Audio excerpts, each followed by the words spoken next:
So, I guess we should start with you coming from 3 Inches of Blood and jumping in with Revocation. I mean, our initial meeting came about a couple years ago when Revocation and 3 Inches of Blood toured together. Right. And you know, that's where our relationship as friends began. And then I just started off as a fill-in drummer. You know what I mean? Their drummer had hurt himself and couldn't play, and so there was me and 3 other guys who filled in during the course of that time when he was away from the band, about a year or so. And then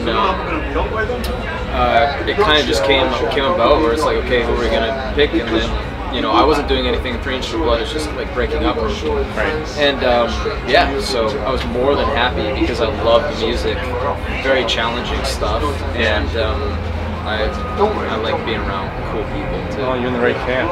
I know. Pretty intricate music, man. Yeah. Did you have to spend a lot of time learning the back catalog? Have you learned everything, or you just learned what's being toured? I learned what we've been playing live. Yeah. I mean, I listen to songs every once in a while, and I'll be like, oh, that's cool. Maybe I'll learn that someday or whatever. But kind of just try and make really good what we are actually playing at the time. And then, yeah, I mean, I probably know. I don't know. I'd say maybe like 20 songs on the drums. So you could spin off. Just play something sporadically on a set list. Sure, and we kind of did that today. Yeah, too. we literally did that today. I saw you guys talking before you started playing. It looked like something was going on. Yeah, well, I think we initially thought we were gonna have a half-hour set, and then they were like, "Hey, you have 45 minutes." And we're like, "Ooh, all right, what are we gonna do?" Got it, Davida. Yeah. So we, you know, it was hard enough because we didn't actually have a single rehearsal before the show. He flew in from Vancouver, and we drove up from New Jersey, New York, and Boston, and so we all prepared on our own time, like looking into like the songs we're gonna do, and then to be thrown like a curveball of, oh, well, you're gonna add 3 more songs to your set or whatever. It could be tricky, but luckily we've all been playing these songs for a long time, so it's a little bit of working on it before the set, you know, trying to find a quiet corner to go and hash the stuff out, but we came together pretty well tonight. For sure. It's weird. I feel like once I learn a song that I like, kind of always know it, and so if they want to play anything, I just pull it up in the old memory banks, because like you obsess about it so much to begin with. At least I do in the process that I can't forget it. Do you think that's a trait of musicianship, where you just have that sort of that photographic memory and can bring back songs? Everyone's got it a little different, you know what I mean? They're like, some people can read it, some people it's just they have to try and remember it, and then some people just fucking do it. Yeah, it's really interesting to see the differences. I think the best is to let it be kind of like a subconscious thing, you know, and just sort of go and play it. I mean, you gotta warm up a little bit with it, but it's funny sometimes, like, you know, like thinking too much about something, like you'll be like, oh wait, how does that go? And then you're like, oh my god, I forgot this, so, and then it's just like unravels like before your eyes. You're like, what the hell? And then you get it back. But whereas like maybe you just like didn't think about it and just like went up there and like, you know, winged it, like it would just, that muscle memory would take over and you'd just be able to play it. So it is a weird thing, like where those things are stored, and you know, sometimes you can kind of get in your own head a little bit and like overanalyze things, and then by doing that, like, you second guess yourself and forget some stuff. But it's very interesting, the musician's brain, like how it works. I think everyone's a little bit different. I try and tell myself before I go out and like kind of just to come to a center a bit. And I heard this lately from Kenny Warner actually. Let go of the need to play good, because if you like really have to and need to or whatever, then it's like you try too hard and then you're trying. You know what I mean? And you shouldn't really be trying. And it's kind of, I don't know, it's a good place to come from when you're going to go play for a couple thousand people. So my buddy's doing a documentary right now on like classical musicians and like it's like beta blocker, like drugs, like to you know, kill the nerves or whatever. And you know, some people swear by them, and you know, some people think it's like, you know, almost like taking like steroids or something like that in sports, where like you should be like, you know, totally, you know, stone sober, like shouldn't have any supplements. Right. But I heard an interesting, through his interviews, he was saying there was a trumpet player, either interviewed him or he heard about him through the grapevine, but like he would literally just practice, not even playing, but picking up his trumpet and putting it to his lips and just thinking like, okay, I'm gonna crush it right now. Like, okay, I'm gonna like deliver a great performance. So that he just associated, instead of like grabbing his trumpet and feeling nervous, grabbing his trumpet with like being super confident. So before he even played a note, he had actually practiced and ingrained in his mind, that sort of level of confidence that you need to go out there and perform. Crazy. There's a lot to it, man. Yeah, so much to it. I wanted to be a musician when I was 15, so I tried. And I think you have to have raw talent. I don't have any raw talent. And it's a painful thing to realize, but couldn't play, couldn't really formulate anything, didn't feel natural, and I was like, why force it? I was good at other stuff, and I just... Yeah, I mean, you could train so many abilities in music. That's one of them, but yeah, it's like, it's a mindset too, kind of. For sure, yeah. I think there's a certain amount of like numbers and math and counting, and you can do that. Yeah, your brain has to be wired for a certain way, even just like feeling rhythm and stuff like that, and that naturally ingrained. Like I can sit down and like play through a bunch of riffs and just like automatically picture like the drum beats in my head and stuff like that, and just sort of compose without even having like an instrument there, because I guess my brain is just kind of wired that way, whereas for maybe someone else it's like a more arduous process. So I'm going on 20 years now. It's definitely very interesting. You're a very good air drummer. Thank you. You're one of the best air drummers who's not a drummer himself that I've ever seen. I can kill it on the air drums. Yeah. You can't see it right now, but his kid is right in front of him. All right. It's breaking out at the moment. I can do blast beats. The ultimate air. Yeah. Now I was telling you earlier, I didn't realize that you had left Relapse Records and had gone to Metal Blade. I've only really just experienced that album for the past week, and I'm curious. When you went to Metal Blade, did you have a different sort of a mindset on where you wanted to go with your next album? Did you want to do different production, different styles of music?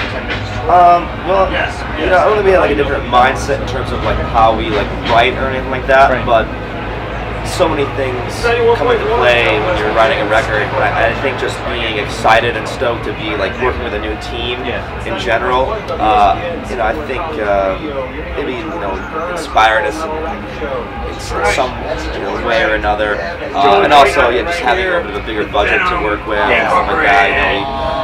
Went with a different producer. So that was a little bit of a change of pace for us, which was nice. It brought some other things out of us in the recording session. But we weren't like, now we're on Metal Blade, we have to like sort of change up how we write now. We write for ourselves first and foremost. Whatever label puts it out. And I obviously it sounds like Revocation, but there's bits where I'm just like, this sounds a little more polished, a little more, maybe less sludgy, more like polished metal, for lack of better vernacular. Yeah, I mean, part of that could be the production. For me, it's our favorite, my favorite production we've had so far. Everything's very clear and crisp, but also has punchiness to it. Right. So that could be the production side of things too. Things evolve. They always do. The artists do, and then just the production methods. I mean, there's so many things, right? And then you go in, it's always going to sound different, and you wouldn't want it to sound the same for the most part. But I think you guys hit the mark really well with the Zeus records that you were doing. That, to me, like, is the sound of the band coming into its own in terms of the timbre and the volume and the punch and the tone and all this stuff. Sound is great, you know what I mean? So it's like you can hear an evolution in the records, which is great, because you gotta evolve or you die.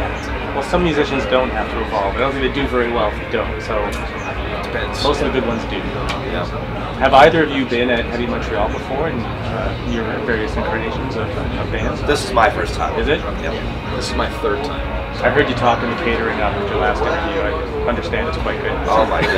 It's amazing. I'll probably mention the catering in every interview. Let's do it. It was really that good. This is probably the most European you're going to get for a festival. Like just the feel, the vibe, the people, the setup. I've gone over and done a couple just as a consumer, and that's kind of why I keep coming coming back here. I like live here a lot. It's great. Yeah, I love it. Lots of diversity in music. You know, there's some punk, some post-punk, some Godfather music. You know, new bands. It's cool. Good vibes. It's a great lineup. And you are going to stick around and see some stuff. Yeah, we're gonna stay all day today, and we'll be here all day tomorrow too. I'm really looking forward to seeing Faith No More tomorrow. I've seen them on their reunion tour once so far, so it'll be my second time seeing them in this tour that they've been doing. So I'm really looking forward to that. And then, I mean, I've seen Neurosis, Sugar. I think Testament's playing tomorrow. Devin Townsend band. Oh, yeah. So I think they're playing the stage you played, actually. Oh, awesome. I think Devin's playing that stage. There's so many great bands and just great friends. Pig Destroyer. That's Sunday, though, That's right? Sunday. I'm going to be there for that. Yeah, we're going to be going. Can you talk a little bit about what you guys were like when you were young and getting into music? Like when you were a teenager and started figuring out, you know, what you liked about music, what you wanted to do. Sure, yeah. When I was a kid, the first band that I really became obsessed with, actually the reason I play guitar, is Aerosmith. I remember seeing like Joe Perry play and just being, you know, obsessed. And from there, I went on to Guns N' Roses. They were kind of like a heavier, kind of dirtier, more scandalous version of Aerosmith, I guess. And they swore. Huh? And they swore. Yeah. It was kind of felt like more dangerous. I mean, Aerosmith in their heyday, they definitely were no angels for sure. But Guns N' Roses, that was sort of like overtly their vibe, and I really was kind of drawn to that as a teenager. And then after that, it was Pantera, and from there, like the flow just totally opened up because they are such a gateway band. You look at like old posters or whatever, and see like different band shirts they're wearing. That's how I found out about like Mayhem and stuff like that. Was like a random like Pantera poster live or whatever. So I just found out about so many different bands, so many different subgenres of metal, and by that point I was just like eating it up, going further and further down the rabbit hole, finding out about a ton of amazing, technical death metal bands from Montreal and the Quebec area, like Martyr, Gorgods, obviously like the classic death metal bands like Cannibal Corpse and more melodic stuff like In Flames, thrash metal, Exorder, Dark Angel, Negative, all those bands was just ravenous. I couldn't explore the genres fast enough. I think it's actually a unique experience looking back on it because I think our generation was kind of sort of that first like Napster generation where it's almost like the Matrix where it's just like you plug in and download everything, whereas before it was like you grew up in San Francisco, you were part of the Bay Area scene, or you grew up in like Florida in the 90s, like you were part of like the death metal scene, and of course there was tape trains like that, but you were more kind of insulated. Whereas me, like I didn't really see those dividing lines because it was all just metal to me. It was like, oh yeah, Exorder, and then it was like Cannibal Corpse, and then I'm gonna listen to like Toxic, like Power Thrash Band, and all these bands just all at once, and just I think that's why Revocation is such a sort of amalgamation of styles. Yeah, that's awesome. Yeah, I mean, I had a similar kind of thing, I guess, too, but I mean, the first music that I really heard and got down with was like the Beatles, Led Zeppelin, Deep Purple. My dad had a jukebox, so my brother and I, we would like to push the buttons, and that's kind of what brought us down there and just like hear a sound. So then we danced and stuff like that. It was great. I mean, I took some piano lessons as a kid, but like kind of right around the age of 12 when I started to become a teenager, I was like right in the demographic of the nu metal genre, you know what I mean? That's like, if there was a stream, like an MTV, we had Much Music in Canada, then fucking, there was all the different channels or time slots, but I would stay up and like watch the metal show, you know what I mean, where they just play metal videos, and like around that time, it was like Slipknot just got big, Korn, and Hatebreed, and all this shit, so that was kind of the demographic that I started with, and all those bands, like especially Korn, they were like the gateway band then, early on, that got me wanting to play drums specifically, and and then I moved on to like Slipknot or whatever, and then but the gateway band for me was like Pantera, and then just after that was Strapping the Lad, when I first heard Gene Hoglan's playing, and that's when I knew that there was something that was even crazier than what I thought was crazy at the time, you know what I mean? And then yeah, there's so many fucking bands. The Dillinger Escape Plan were a big one for me too, in terms of like how wacky things can become. And then Faith No More, man, like that was a huge band, and just like rocking out. And then when I joined 3 Inches of Blood, I got exposed to even more like old school rock and roll, which now to this day drives me as well. So yeah, it must be a strange time now for kids getting into music. So it's just there's so much, and there's so many different levels of extremes to every genre, but especially metal. You can go into like Meshuggah, which is technical and really fast, and super heavy. Thrash, rock and roll, technical metal, stoner metal. I mean, and you see a lot of kids. 70s sounding stuff coming back. now, right? Like for sure. People wear big back patches and like having a whole bunch of. But yeah, for sure. Makes me wonder what they're gonna talk about as, hey, this was my gateway, and they'll become musicians and they'll be doing stuff like this, and it'll be like, I was big into Ghost, or so the resurgence of what was big in the 70s will maybe influence that genre. Yeah, music is such a pendulum, it swings one way and it swings the other way, and it's, because of all those different subgenres, there's just such a crazy access to all this music out there, whether it's bands doing like totally new stuff that no one's ever heard of, or reviving like a kind of throwback sound that is new to kids, because to a kid it's like, bands doing that throwback 70s sound, to them that's like a new experience right there. They might not be getting it from like Led Zeppelin or like that, they might be getting it from one of like a newer band, and that might inspire them to go to the back catalog. But I do think it's always good to sort of know where stuff comes from at the end of the day. And for me it was always about like trying to find that like starting point in the timeline and going from there, paying homage to the greats. Awesome. Were you guys into like Dungeons and Dragons, comic books, like that kind of stuff when you were younger? I never got into Dungeons and Dragons at all. I did get into comic books. I was really into like Spawn and stuff like that. That was like sort of a big comic, I guess, back in the day. That was big in the 90s. Yeah, huge. So really got into that. And like some like video games and stuff like that. But I never really got down with like the Dragons. Music was your hobby? You were you focused on that?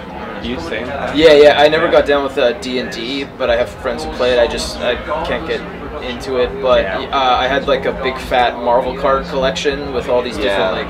I had like nice ones too. I remember those things. At holograms, and then I had like the translucent ones, so they're like see-through, and then the ones that make up a big fucking puzzle, which I really liked. You'd buy like 12 of them or whatever, and you'd get like Venom Carnage or whatever, and then it would make a big picture. Like I have a book of those still at home, and I liked that shit for a couple years. And then I got into music, and then it was all over with. I had 2 like binders like this thick of Marvel comic cards. We should trade, man. I think I sold them all. Yeah, man. You can't trade if you're. I was seriously going to bring up Pogs too. I was into that shit. I had a couple tubes of them, and then I had fucking slammers. You remember those? A couple kids. It was a game, wasn't it? Like you were supposed to throw them on the floor, like I never jacks really or something? got into Pogs, but I played a couple times with Adam, and I was like, all right. I was into it for like a year. It's kind of like Jacks, Jacks, but just with fucking Pogs. It's stupid.